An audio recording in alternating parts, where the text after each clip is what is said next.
Hello everyone, I'm Jason Tartick and I'm honored to be one of the experts in the QuickBooks Ask the Expert series. And what we're talking about today is how to launch a business. I sourced 5 questions from my post earlier this week that you guys input. Unfortunately, I couldn't get to all of them as there were hundreds, and IGTV only gives me 10 minutes, so you'll see that I do talk fast. But what you can expect in this clip is talking about how to launch a business, how to get the money to launch a business, specifics about an LLC, how to structure a business, what percentage of cash reserve you should have, and much more. So check it out and let me know in the comments any other questions you have. I'll try and tackle them at some point, and any feedback.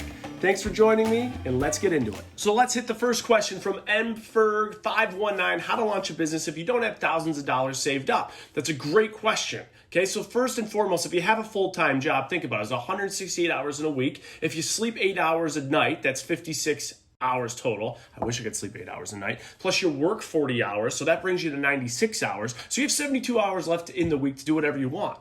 So why not continue to use your main hustle and then have some side hustle? So use your main job as cash inflow to support the reinvestment in your new business and your new startup, which is going to be obviously cash outflow. If you don't have a full-time job or for whatever reason that doesn't work for you, there are multiple ways to source funding for a brand new business. You could first think about bootstrapping it, doing it yourself. You could look at other investors, which is crowdfunding, angel investing, venture capital work. There's tons of contests these days in which you could submit your business plan to contests and then earn cash for winning and coming into a top prize. There are government loans like the SBA program, which allows for non-traditional financing that banks maybe wouldn't approve otherwise. So look at different type of government programs and government loans like the SBA to see if you qualify.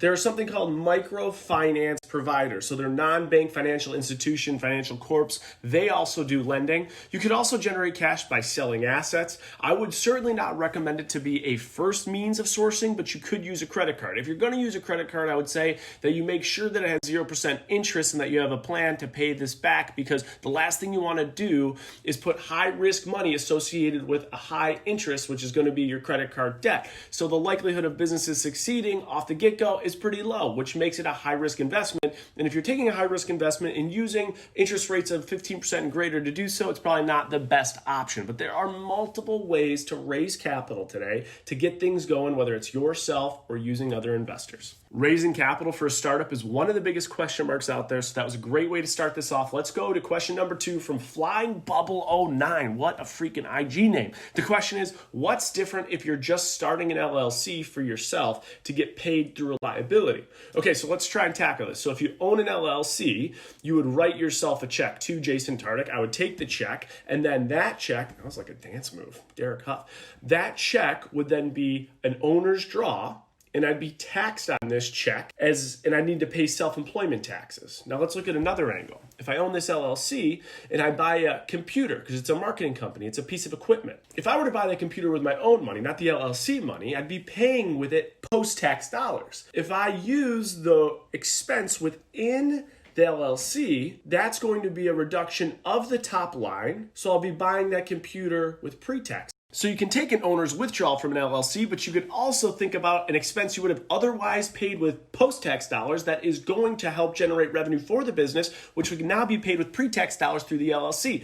The second thing to think about is what business structure you want, right? So you could have a sole prop, a partnership, you could have an LLC, a C Corp, an S Corp, you can have a B Corp, a closed corp, a non-for-profit, a cooperative. There's so many structures out there, but there are costs to actually creating the business and the structure. So the biggest thing with all these structures that you have to think about is the ownership, the liability, and the taxes. Now, for the easiest transition, one of the ones that I use is an LLC. It creates all the personal liability separate from the business liability, but you have to register for a TIN, a tax ID number. It's like a social security number for a business. You also have to register for the state, permits, etc. But there are a lot of websites now online that could do it at a cheaper cost than hiring an outside attorney to do that. All right, we talked about business structure, raising capital. We now have a question coming in from Kelsey Maximchuk, who asks how to find the best CPA and what questions you should ask them at your first meeting. That is a great question. Let's get into it. So talking about accounting firms, the first thing is you got to know who the big 4 are. PwC,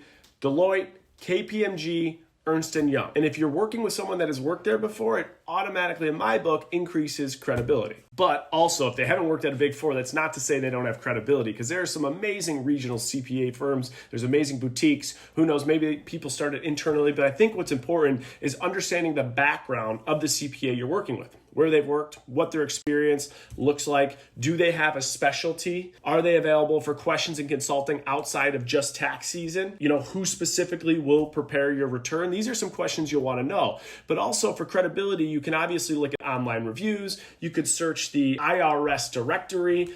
You could check with state and national associations. I have found as a former banker that usually attorneys and bankers and CPAs will know the best ones to work with. So your CPAs and attorneys will know the best bankers.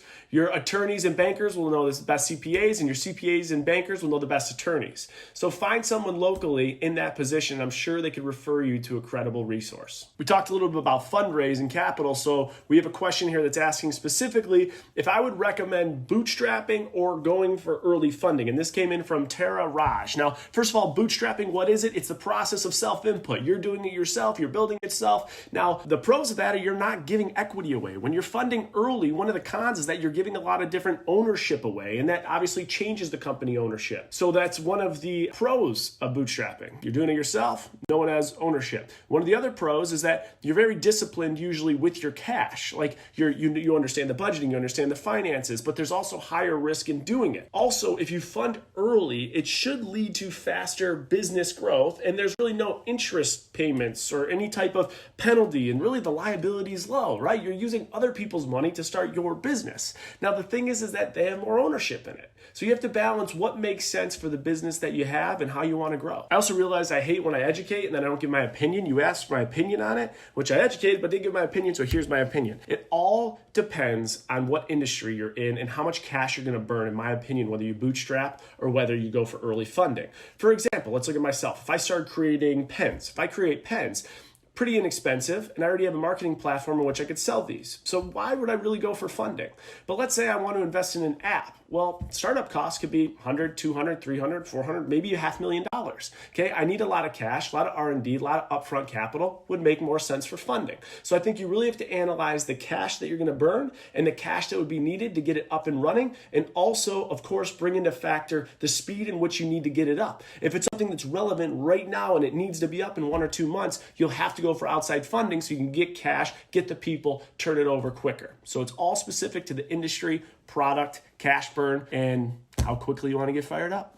I could do this all day, but IGTV only gives me 10 minutes, so I got one last question from Kyla May. What percentage of the total cost of business should you have saved up? Her case, it's a wedding venue. First of all, so wedding venues, 2020. I mean, that's the tough part about answering this question. There's uncontrollable things like a pandemic that would change the answer. If you ask me this question now, I would say for a wedding venue, let's have 12 months. My gosh.